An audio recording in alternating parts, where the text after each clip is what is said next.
What's going on, everybody? FaZe Meek here, and I'm just going to be bringing you guys a quick little commentary here over some Halo 4 gameplay.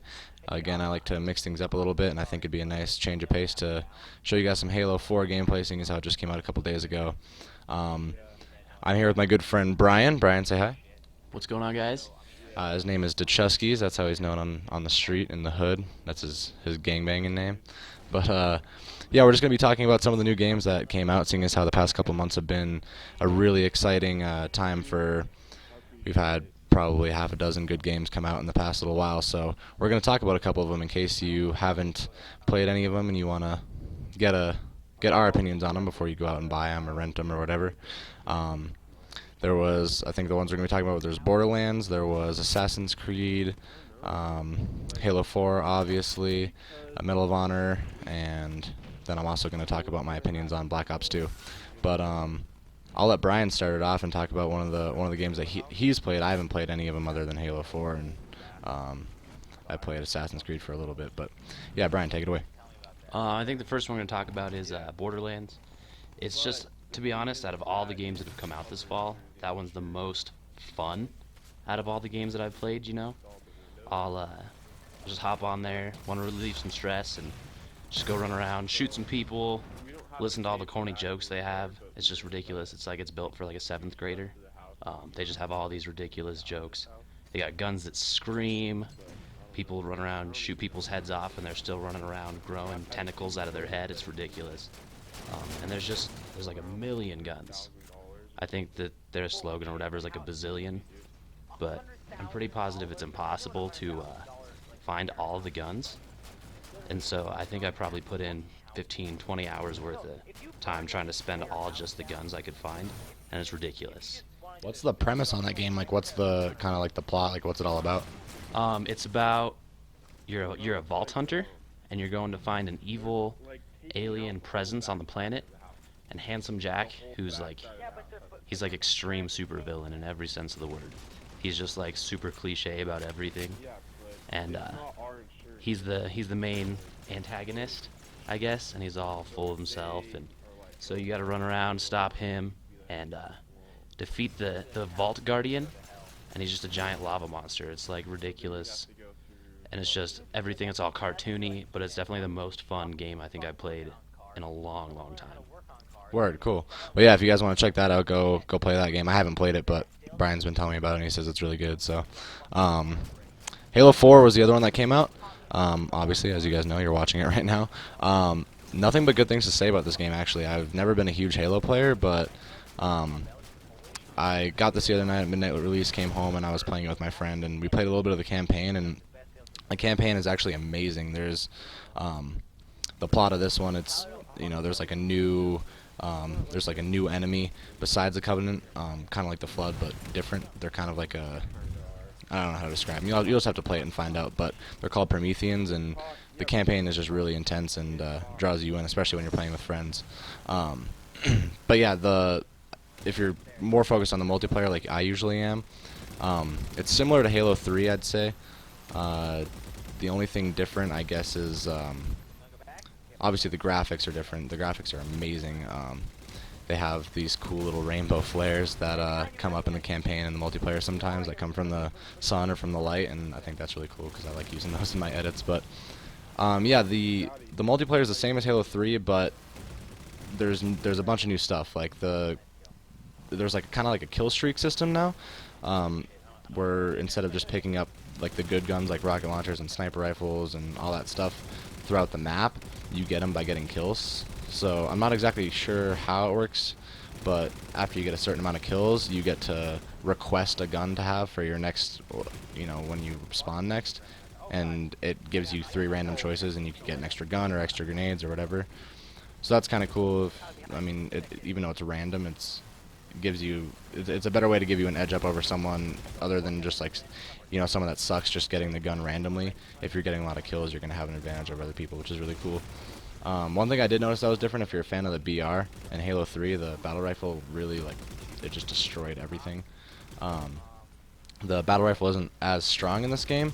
There's a gun called the DMR. It's a single shot gun, and it really overpowers everything else. So that seems a little iffy. Like the guns are kind of what's the word I'm looking for? Not equal, but yeah, overall it's a really cool game. Like I said, the graphics are incredible, campaign's awesome, multiplayer is real fun. I think in this game I went 26-10, which is really good for me because, like I said, I'm not a Halo player. But yeah, Halo 4 is definitely one you guys should go check out. And yeah, Brian, you want to talk about some of the other ones? Yeah, I was going to talk the next one about is Medal of Honor. I think it was Medal of Honor Warfighter. It's the second one they made. And I was stoked for this game when I first heard about it. I was watching all the trailers, I was looking at it, and I was like, wow, this game's going to be awesome.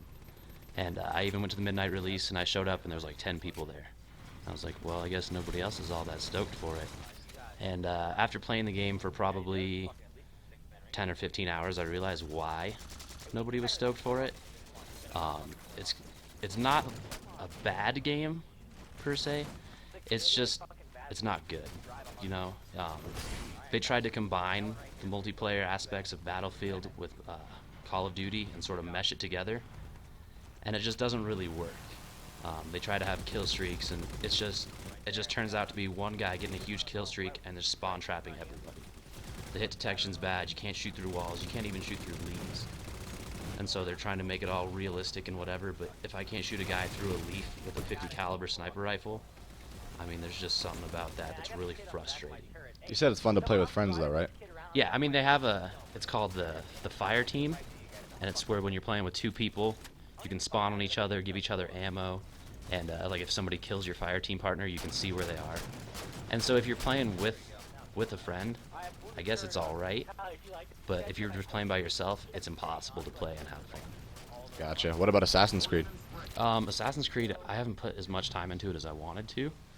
But it's really cool to be playing through it, and it's based in like colonial America, and so it's cool to take place in stuff that actually happened. The other day I did the Boston Tea Party, and your guy's a Native American, so I didn't have to dress up or anything, but I'm just going and I'm throwing tea off the harbor, and all the British people are coming and shooting at us, and I was just like, wow, this is kind of cool, I guess. I mean, this actually happened in real life, and now I'm doing it. Yeah, I played the first one, and I wasn't a huge fan of the first one, to be honest. I thought it was really repetitive after a little while, but like I said, I haven't played the new one, and I haven't played Medal of Honor either, so, well, I have played Assassin's Creed barely, but not enough to really give you a good opinion on it. But Brian says they're pretty good, so you guys might want to go check those out. Got a couple minutes left in this commentary. I want to real quick give you guys my opinions on Black Ops 2. I know a few people that have gotten it early, and I'm really jealous of them, and I'm kind of mad. But yeah, it's from what I hear, it's really like it's not like Modern Warfare 3 or or Black Ops. It's not gonna just be like one of those shitty games where after you play it for a couple weeks, you're just like, all right, I'm going back to Modern Warfare 2.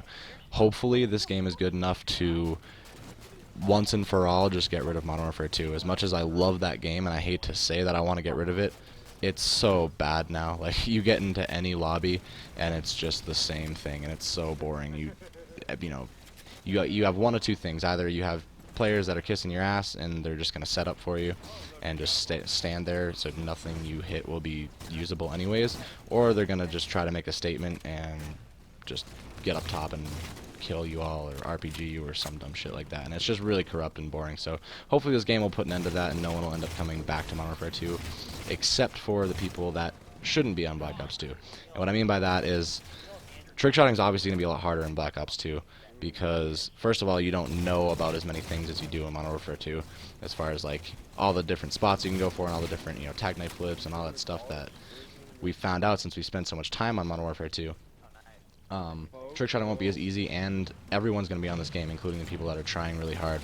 So, you know, it'll be a lot harder, and I think it'll really weed out like the chill trickshotters and get rid of setting up for at least for a while. And I think only the good trickshotters will end up staying on Black Ops 2. There's a lot of other stuff that I'm really excited about for this game. I can cover that in a separate commentary, seeing as how this is coming to an end. But yeah. I'll put Brian's channel in the description. He just started up a channel with his friend. They're going to upload some cool gameplays and stuff there. So if you guys want to go check that out and subscribe to him, it'll definitely be worth it.